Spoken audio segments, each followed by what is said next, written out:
Hey y'all. In 2007 and 2008, a serial killer stalked the national forests of southern Appalachia, carefully choosing prey he could overpower as they ventured to the great outdoors for a hike. This episode isn't about cryptids or ghosts. This one is about the most frightening monster that you can encounter: man. Friends, I want y'all to know this episode does have discussions of murder and sexual assault, so please keep that in mind. I'm Candace, and I'll be your guide.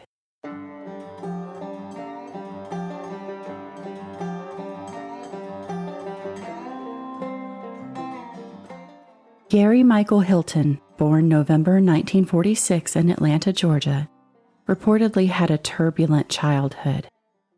He'd been mentally and physically abused by a stepfather, Nilo DeBag, as well as suffering grievous injury when a steel Murphy bed fell onto his head as a child. If you're unfamiliar, a Murphy bed is the type of bed that folds up into the wall when it's not in use and can be pulled down flat when it's needed. This injury partially scalped Hilton, who needed 200 stitches and time spent in the hospital to recover. It's generally unclear whether that head injury would have any bearing on his behaviors later in life, though. Later on, in 1959, at the age of 13, Gary decided to get revenge on his stepfather, who he deemed as having taken his mother away from him. Hilton held his stepfather, Nilo DeBag, at gunpoint before shooting him in the stomach when his stepdad taunted him about it. Fortunately, DeBag was not seriously wounded, but unfortunately, he had sympathy for Gary Hilton and declined to press charges. Gary had to go into a psychiatric facility for a few years after his first attempted murder of another person failed. According to reports, this is approximately the same time frame that Hilton's former girlfriend states that he told her he had been a victim of incestuous sexual abuse from his own mother. At 17 years old, Gary enlisted in the Army, where he was placed in the Davy Crockett platoon in West Germany, which was solely responsible for transporting and deploying the Davy Crockett missile, the lightest nuclear weapon developed at that time intended for use against the Soviets. It was essentially a suicide mission, as it was a given that the soldiers would not have enough time to clear the area at the time of detonation of the nuclear weapon. All of this stress caused considerable psychiatric harm to Gary Hilton, who, after a few years, began hearing voices, then soon after suffered a full schizophrenic breakdown. The soldiers had all been pre-screened for psychiatric disorders upon enlistment, but it seems like the Army wasn't too concerned about his attempt to kill his stepfather or the following psychiatric hospitalization that he had. After his breakdown, Hilton was placed in a mental hospital and kept sedated on Thorazine. Rather than giving him a psychiatric discharge, the Army did him the favor of giving him an honorable discharge in 1967 at the age of 21. Throughout the 70s and 80s, Hilton drifted throughout the southern states. He had 3 short-lived marriages, with each one failing very quickly, the longest being 2 years, and no children. Interestingly, in 1995, he worked with his criminal defense attorney, Samuel Rail, as a consultant on a thriller movie called Deadly Run. Hilton proposed the idea that the main character of the movie release women into the woods to be hunted like prey. He also was actively involved in the casting, as well as the selection of a cabin where the filming took place, near Cleveland, Georgia. He didn't hold down steady employment during this time, instead picking up odd jobs. One such job was insulated wall systems, where he applied to a job posting in 1997 and was hired by John Tabor, who ran a home siding business from Duluth, Georgia. John knew Hilton to be an odd fellow, but gave him what work he could and even allowed Gary to stay on a property that John owned.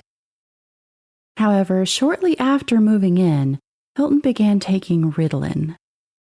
For a patient with ADD, Ritalin can increase focus, but apparently for him it caused problems with rage. and he began threatening Tabor and becoming increasingly confrontational. When Gary called Tabor and attempted to extort $10,000 from him under threat of death, John Tabor had finally had enough and kicked him off his property. Tabor states Hilton moved his things out over the course of the next few days. Despite the helping hand, Gary still had numerous criminal charges pressed against him during this time. A variety of offenses ranged from arson, drug possession, carrying a gun without a license, DUI, and 21 counts of solicitation, none of which bought him considerable jail time. He continued his nomadic ways, wandering in his Astro van with his dog, Dandy, over the mid-2000s, popping Ritalin as he went. Gary often mentions that he found solace in nature, spending much of his time in campgrounds and national forests, removed from the pressures of societal expectations. In 2007, he headed north to North Carolina's Pisgah National Forest near Asheville. On October 20th, 2007, Gary came across John and Irene Bryant, a sweet and well-educated couple in their 80s who'd been married 58 years. Later, he admitted to camping out in the parking area, specifically to scout for victims. When he spotted the Bryants, he didn't believe he could control two victims at once. So he attacked Irene, killing her by using blunt force trauma to her head. He had John witness this to give him an additional element of intimidation and control. From there, he abducted John. All of this happened within 25 yards of their parking spot at Yellow Gap. A few days after the couple's disappearance, $300 was withdrawn from their bank account through an ATM in nearby Ducktown, Tennessee. Security footage only shows a shadowy figure in a raincoat, but a delivery driver in the area reported seeing someone matching Hilton's description. Irene's body was found 3 weeks later, covered by twigs and leaves, with multiple skull fractures. 3 months later, a hunter in nearby Nantahala National Forest found a body, which was determined to be John's. He was found to have been killed by a gunshot wound to the head. After the murders, Gary Hilton headed back south to Cherokee County, Georgia, and camped out at a private hunting preserve. A local resident noticed him and filed a complaint with the Cherokee County PD, who sent a deputy out to shoo him from the area. Upon arrival, the deputy ran Hilton's ID through the state database and found no pending warrants, so he sent him on his way. At the time, there was no requirement to check the federal database, so that wasn't done. If it had been done, however, the deputy would have seen that Hilton had an outstanding warrant for an unanswered citation for leaving an abandoned van on public property. If this warrant had been discovered, Gary Hilton would have been arrested, and quite possibly his next two victims would still be alive. After having been kicked out of the hunting preserve, Gary headed south to Florida, arriving in the Appalachia National Forest near Tallahassee in November 2008. He had a brief encounter with a Park Services officer November 17th who let him go with a warning not to exceed the 14-day limit for camping in the forest. Again, the officer did not run the federal check for warrants on Hilton. On December 1st, Gary Hilton encountered his next victim, 46-year-old nurse Cheryl Dunlap. Cheryl had mentioned to friends she was heading to the Leon Sinks geographical area of Appalachia National Forest to do some reading. It is believed that Gary Hilton kidnapped Cheryl from this area and held her captive to withdraw her money from ATMs, wearing a rubber mask in the process. Investigators believe after killing Cheryl, he burned her head and hands in his campfire before staging her car with a flat tire along the roadway. On December 15th, Appalachia park rangers spot buzzards feasting on a large carcass. There, they found the body of Cheryl Dunlap. Well, most of it. As I mentioned, Gary Hilton had removed her head and hands to try to inhibit identification of her body specifically. After discovery of her body, a hunter in the area ran across Gary Hilton in the woods, carrying a knife and appearing disheveled and homeless. The hunter warned Hilton that the woods are no place for a person to hang out during hunting season. This brief encounter was enough for the hunter to later aid the investigation by picking Gary out of a lineup. Multiple forestry agents also coincidentally ran his tag at this point, and as usual, they didn't find any state violations. While park rangers began their investigation into the murder of Cheryl Dunlap, Hilton was back on the road to North Georgia. On New Year's Day, 2008, 24-year-old recent UGA graduate Meredith Emerson went for a spontaneous hike at Blood Mountain in Vogel State Park in North Georgia. She parked her car at the Byron Herbert Reese Trailhead parking lot, taking the approach trail to the Appalachian Trail. She was accompanied by her loyal dog, Ella, and together they set off for the summit of Blood Mountain. Along the trail, she encountered Hilton, and they shared some general chit-chat as they hiked. But at 61 years old, he couldn't keep up the same way Meredith could. Unbeknownst to her, he and his dog, Dandy, chose to lay in wait on the approach trail. As Meredith and Ella came back down the mountain, Gary Hilton stepped out from behind some trees, armed with a police-style baton and a military knife. What Gary wasn't expecting, however, is that Meredith Emerson had a blue belt in Aikido, a Japanese martial art. She fought hard, knocking away the baton and countering his attack. He finally realized he had to, quote-unquote, control and silence her. His words. So using his military combat skills, he broke her nose and blackened both eyes, before explaining to her that he only wanted her debit card and PIN. Then the two and both dogs avoided the known trails and made their way back down the mountain to Hilton's Astro van. There, he bolted Meredith to the base of the passenger seat, where she couldn't be seen from the outside, and abducted her.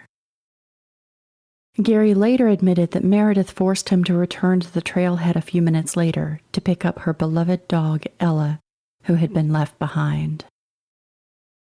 For 3 days, Gary Hilton drove Meredith Emerson around to various ATMs, where he attempted to use the PIN she gave him. Each one she gave, however, was incorrect. She was trying to buy time for investigators to find her. To punish her for giving him the incorrect numbers, he raped her, repeatedly. He says because she owed it to him. When Meredith didn't return home on January 2nd, her roommate reported her missing and the search began. Thankfully, other hikers saw her talking to Hilton on that fateful New Year's Day hike. And Hilton was known to be a drifter with a frightening temper. The police announced to the public that Gary Hilton was now a person of interest in Meredith Emerson's disappearance. During their search of the Blood Mountain area, they found a police baton, water bottle, and a dog leash just off the trail.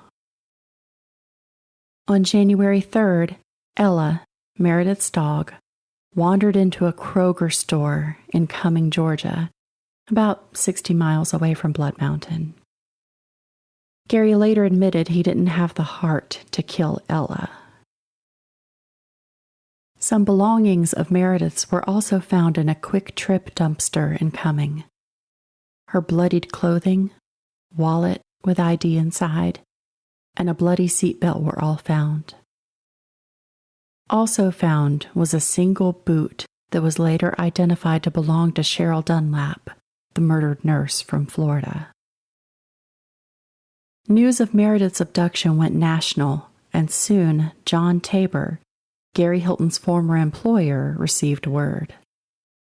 Around this time, Gary had called him in yet another attempt to extort money. After considering this for about an hour, Tabor called the local police to report the encounter. Police traced the call to a pancake house near Blood Mountain, but by that point, Hilton was gone. Shortly thereafter, he was spotted in a parking lot in DeKalb County, taking items from his van and tossing them into a dumpster.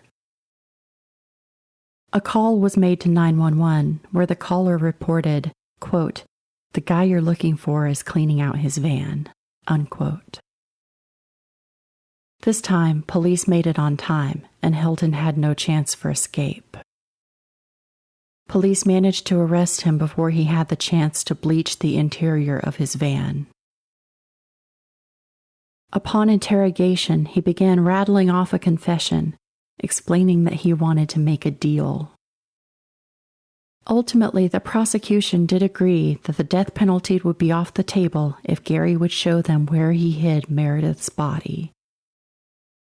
Under heavy guard, they set off to nearby Dawson Forest, about 35 miles from Blood Mountain, where he buried Emerson. Hilton warns them, ominously, quote, "The head will be missing," unquote. Just like with Cheryl Dunlap, he had removed her head. He explained that he buried it nearby. Like his other victims, she'd been killed by blunt force trauma to the head. When recounting the murder, Gary states, quote, "It was hard. You gotta remember we'd spent several good days together," unquote. As the GBI was connecting the dots in Meredith Emerson's murder, Florida began doing the same upon realizing that she and Cheryl Dunlap clearly had the same killer. On January 31st, 2008, Gary Hilton pled guilty to the abduction, rape, and murder of Meredith Emerson. Due to the plea deal where he led police to the location of her body, he received a sentence of life in prison. He will potentially be eligible for parole when he is 91 years old. After his sentencing in Georgia, Florida was ready to send him to trial for the murder of Cheryl Dunlap. Hilton was extradited to Tallahassee in February 2011, where he also pleaded guilty to that murder and ultimately received the death penalty. Following this verdict, Gary was then extradited to North Carolina, who'd also determined him to be the likely murderer of John and Irene Bryant in June 2011. He followed suit there in pleading guilty to the 5 charges of kidnapping, robbery, and murder of the elderly couple. Then he received another sentence of life in prison. However, something unexpected was about to take place. A Florida death penalty case ended up proceeding to the U.S. Supreme Court in 2016, where Judge Sotomayor delivered the opinion of the court. Quote, "We hold this sentencing scheme unconstitutional. The Sixth Amendment requires a jury, not a judge, to find each fact necessary to impose a sentence of death. A jury's mere recommendation is not enough," unquote. Sotomayor wrote. Suddenly, all executions in Florida were placed on indefinite hold. After years of court disputes over the issue, executions have since resumed, and Gary Hilton sits on Florida's death row. Multiple appeals at this point have all been denied. During and after his trials, Hilton was interviewed by numerous criminal profilers from the FBI and other agencies across the country. According to criminologist Eric Hickey, profilers are generally in consensus that it's highly unlikely that Gary Hilton waited until the age of 61 to begin killing. Hilton also remains a suspect in several other murders throughout the southern United States, some of which authorities seem certain that he's the culprit, and other murders are even contributed to him, but lacking the physical evidence necessary for prosecution. In honor of those murder victims, whether Hilton is the perpetrator or not, I'd like to read the names of everyone that Gary Hilton may have had a hand in. Melissa Witt, Judy Smith, Levi Frady, Jason Knapp, Patrice Andres, Rosanna Miliani, Michael Scott Lewis, Cale Bywater. In addition to these victims, there are numerous missing people from the area that Gary Hilton was known to hunt. The murders of Gary Michael Hilton, the National Forest serial killer, are a grim reminder that slightly more thorough police work could have saved lives, and that, as always, man is the most frightening monster there is. Well, y'all, that's the case of the National Forest serial killer. Now let's talk about it. As a female hiker in the South, Meredith Emerson's story is one that we have all heard, and is the reason that most women won't go hiking alone. And she's also the reason that the ones of us who will take weapons with us. He later admit that he specifically targeted her just because she's a woman. Because, of course, that makes her easier to overpower. It does delight me that he wasn't anticipating that she would, kind of kick his ass in the process, but still. As a local, it's not uncommon to meet people who have seen or encountered Gary Hilton. Because he was a drifter who frequented different state parks, national parks, hiking trails around here, a lot of people do have a Gary Hilton story. And often they involve him being really irritable or angry about some small detail. For instance, when I was researching the Meredith Emerson case, often people who encountered Gary said that he was grumbling about how no one was prepared for Blood Mountain. He was the only one prepared for Blood Mountain. Everyone else was an idiot. He apparently saw search and rescue from there where someone broke their leg and it took them 4 hours for search and rescue to get them off the mountain. So he made that a personal talking point with a lot of people he encountered. I remember the story as it was happening, with the police showing the mugshot on TV, and it seemed like finding the stuff in the dumpster at the Quick Trip happened pretty much as they arrested him. It seemed like it happened in really quick succession. Everyone was terribly worried about if they were going to find her, and hope was dwindling pretty quickly after they found those things. One thing that I found really fascinating is that, clearly he's a psychopath, and clearly he is as cold-hearted as they come. But he would also say things like, "My intent was not torture." Or after he attacked Meredith on the mountain and gave her black eyes and a bloody nose, they get in the van and he offered her some aspirin for her headache. And he was also concerned about how she got a small cut on her hand, and she got the small cut on her hand from defending herself from his knife. When he was talking to investigators, he expressed concern that they would have a hard time listening to his story, and that it's hard for most people, and he was concerned about their mental state. He would make comments asking if they had eaten so they wouldn't get low blood sugar, things like that. I know it's probably just the BS of a sociopath trying to fit in and trying to look like they have empathy, but it's sickening and fascinating the way that works. Along those lines, his quote about how they had spent several good days together while she was abducted is absolutely enraging. That he actually did see that time as spending some good days together. I also find it really hard to believe he waited until his 60s. If he has this level of cold-heartedness and could plot and stalk and do this so easily? Do we really think he saw the Bryants and was just like, oh, hey, let me try something new today? I can't imagine how many victims he actually has that no one knows about. I'm going to post some photos of him on the Obscure Appalachia Instagram for y'all to look at, because if anyone looks evil, it's this guy. You see him and your gut says, oh my God, he's really bad news. It's maddening that there were so many red flags missed on this one. Like, it's not one of those stories you hear about really incompetent police work, you know? It's more just that they didn't check that federal database. And I know it wasn't a requirement, but look what could have happened if they had just been the slightest bit more thorough. Another massive red flag is that his former criminal defense attorney considered him dark enough to consult on a movie about stalking and murder, but no one was that concerned about this guy. I mean, he even chose a cabin near his hunting grounds. Cleveland is really close to Blood Mountain. His former boss knew he was really shady. The guy would call to extort money from him, and he kind of waited around on throwing him out and then waited an hour to call the police, knowing that the guy was a murder suspect.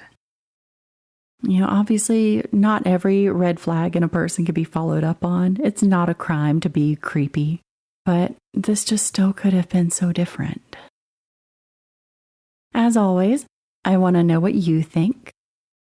My original concept for the podcast was to do primarily paranormal, which I've been doing, but with the occasional true crime element. So I really would like to know how you feel about this episode. Do you like having the occasional true crime, or should I do exclusively paranormal here? Let me know. You can find me on social media at Obscure Appalachia. Please feel free to send me your personal paranormal experiences at obscureappalachia@gmail.com. If you're enjoying the pod, please leave a review on your podcast app to help others find me. Until next time.